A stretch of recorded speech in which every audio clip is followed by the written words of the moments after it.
संतों के वचन सदा ही सीधे साधे होते, जटिलता तो पंडितों के वचनों में होती, और पंडितों के वचनों में जटिलता इसलिए होती है कि पंडितों के वचनों में सार कुछ भी नहीं होता।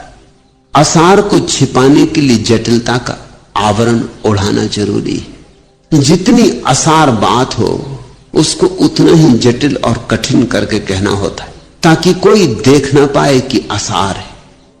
जितनी थोथी बात हो उतने बड़े बड़े शब्दों का उपयोग करना पड़ता है।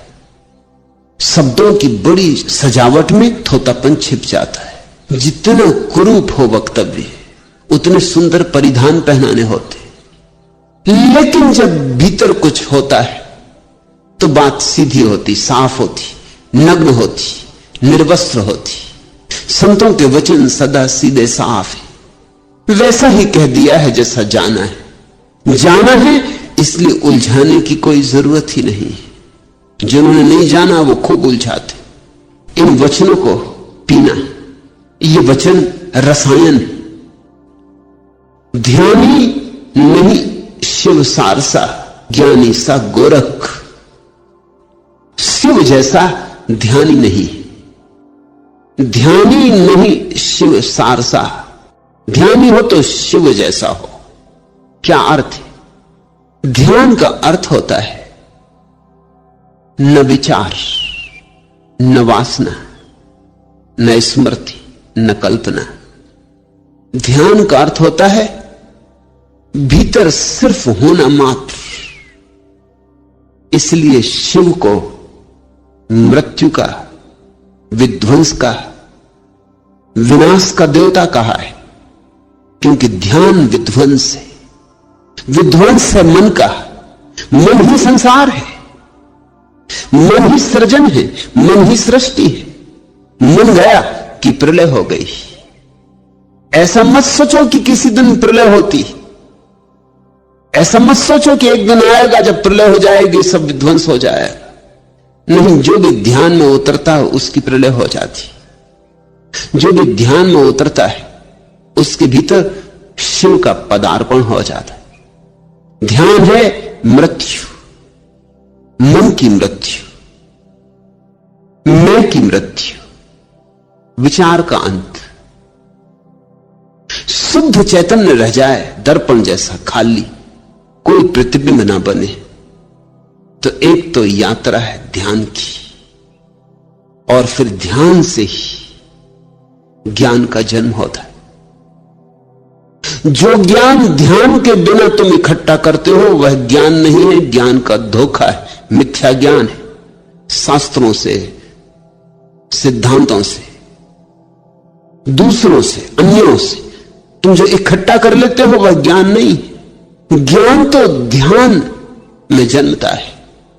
ध्यान है शुद्ध बोध। उस बोध में तुम्हें दिखाई पड़ना शुरू होता है जीवन का अर्थ, जीवन का रहस्य। ध्यान तो है कुंजी, खोल देती है अनंत के द्वार। ध्यानी नहीं शिव सारसा, ज्ञानी सा गोरख। और लाल कहते हैं न तो आज दिखाई पड़ते हैं ध्यानी जिन्होंने शिव को निमंत्रण किया हो, जो शिव जैसे हो गए हो। हाँ, शिव की प्रतिमाएं पूजी जा रही, गांव गांव, घर घर शिव के आराधन पूजन के आयोजन चल रहे हैं। जितनी शिव की प्रतिमाएं हैं उतनी तो किसी और की नहीं। सरल भी है, कहीं से भी गोल पत्थर ढूंढ के रख दो किसी भी झाड़ के नीचे और शिव की प्रतिमा निर्मित हो गई। शिवलिंग कहीं से भी ढूंढ लाओ और किसी भी पेड़ के नीचे बिठा दो। छप्पर की भी कोई जरूरत नहीं।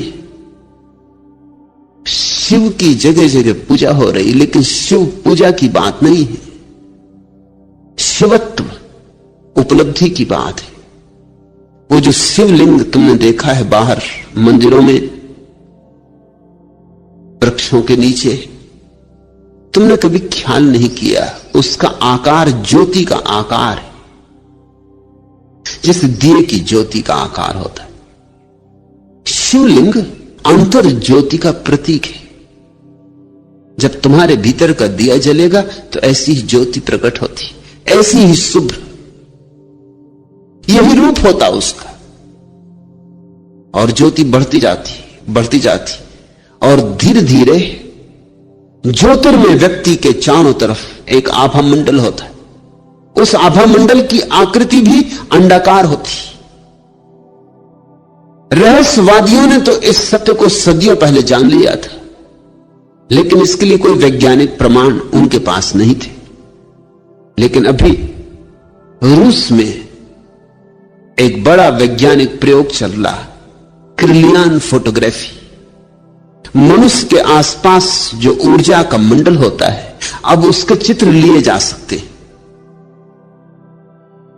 इतने सूक्ष्म फिल्में बनाई जा चुकी हैं जिनसे न केवल तुम्हारी देह का चित्र बन जाता है, बल्कि देह के आसपास जो विद्युत प्रकट होती है उसका भी चित्र बन जाता है। और क्रियान चकित हुआ है, क्योंकि जैसे जैसे व्यक्ति शांत होकर बैठता है वैसे वैसे उसके आसपास का जो विद्युत मंडल है उसकी आकृति अंडाकार हो जाती। उसको तो शिवलिंग का कोई पता नहीं है,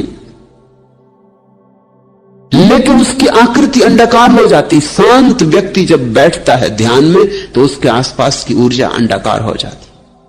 अशांत व्यक्ति के आसपास की ऊर्जा अंडाकार नहीं होती, खंडित होती, टुकड़े टुकड़े होती, उसमें कोई संतुलन नहीं होता। एक हिस्सा बड़ा, एक हिस्सा छोटा, कुरूप होती। शिवलिंग ध्यान का प्रतीक है, वो ध्यान की आखिरी गहरी अवस्था का प्रतीक है। और जिसने ध्यान जाना हो उसके ही भीतर गोरख जैसा ज्ञान पैदा होता है। संतों की परंपरा में गोरख का बड़ा मूल्य है, क्योंकि गोरख ने जितनी ध्यान को पाने की विधियां दी उतनी किसी ने नहीं दी। गोरख ने जितने द्वार ध्यान के खोले किसी ने नहीं खोले। गोरख ने इतने द्वार खोले ध्यान के कि गोरख के नाम से एक शब्द ही हमारे भीतर चल पड़ा, गोरख धंधा। गोरख ने इतने द्वार खोले कि लोगों को लगा कि तो बड़ी उलझन की बात हो गई। गोरख ने एक आध द्वार नहीं खोला, अनंत द्वार खोल दिए। गोरख ने इतनी बातें कह दी जितनी किसी ने कभी नहीं कही थी। बुद्ध ने ध्यान की एक प्रक्रिया दी है, विपस्सना, बस पर्याप्त। महावीर ने ध्यान की एक प्रक्रिया दी है, शुक्ल ध्यान, बस पर्याप्त। पतंजलि ने ध्यान की एक प्रक्रिया दी है, निर्विकल्प समाधि, बस पर्याप्त। गोरख ने परमात्मा के मंदिर के जितने संभव द्वार हो सकते हैं सब द्वारों की चाबियां दी। लोग तो उलझन में पड़ गए, विभूचन में पड़ गए, इसलिए गोरख धंधा शब्द बना लिया। जब भी कोई विभूचन में पड़ जाता तो वो कहता बड़े गोरख धंधे में पड़ा हूं। तुम भूल ही गया कि गोरख शब्द कहां से आता, गोरखनाथ से आता है। गोरखनाथ अद्भुत व्यक्ति है, उनकी गणना उन थोड़े से लोगों में होनी चाहिए। कृष्ण, बुद्ध, महावीर, पतंजलि, गोरख, बस इन थोड़े से लोगों में ही उनकी गिनती हो सकती। वो उन परम शिखरों में से एक है। लाल कहते हैं गोरख सा ज्ञानी नहीं हुआ, क्योंकि गोरख ने जिस भांति अपने को मिटाया। गोरख कहते हैं मरो है जोगी मरो, मरो मरण है मीठा। किस मरणी मरो जिस मरणी मर गोरख दीठा। कहते हैं योगियों मरो, क्योंकि मरने के सिवाय और कोई उपाय नहीं। अहंकार को गलाओ, जलाओ, भस्मीभूत कर दो। मरो है जोगी मरो, क्योंकि मृत्यु से ही तुम अमृत पा सकोगे। मरो मरण है मीठा। गोरख कहते हैं इससे बड़ी कोई मीठी अनुभूति नहीं है दुनिया में। अहंकार के जाने पर मिठास ही मिठास छूट जाती। अहंकार कड़वा है, मीठा कड़वा है। अहंकार जहर है और हम उसी जहर से भरे जीते, उसी को हम जिंदगी कहते। फिर स्वभावतः हमारी जिंदगी में अगर सिवाय दुख, पीड़ा और कांटों के कुछ भी नहीं होता तो आश्चर्य नहीं। फिर अगर हमारा जीवन एक नर्क की कथा ही होती तो कुछ आश्चर्य नहीं। गोरख कहते मरो, मरण है मीठा। काश तुम मर सको तो तुम इस जगत के अपूर्व मिठास को उपलब्ध हो जाओ, मगर मरने की कला है। तिस मरणी मरो, उस मरण को सीखो जिस मरणी मर गोरख दिठा। गोरख भी मरा और मर के उसने देखा, मर के पाया, मिट के पाया। बूंद जब मिट जाती तो सागर हो जाती, और बीज जब मिट जाता तो वृक्ष हो जाता। फिर आता है वसंत, खिलते हैं फूल और पक्षी गीत गाते और सूरज की किरणें नाचती।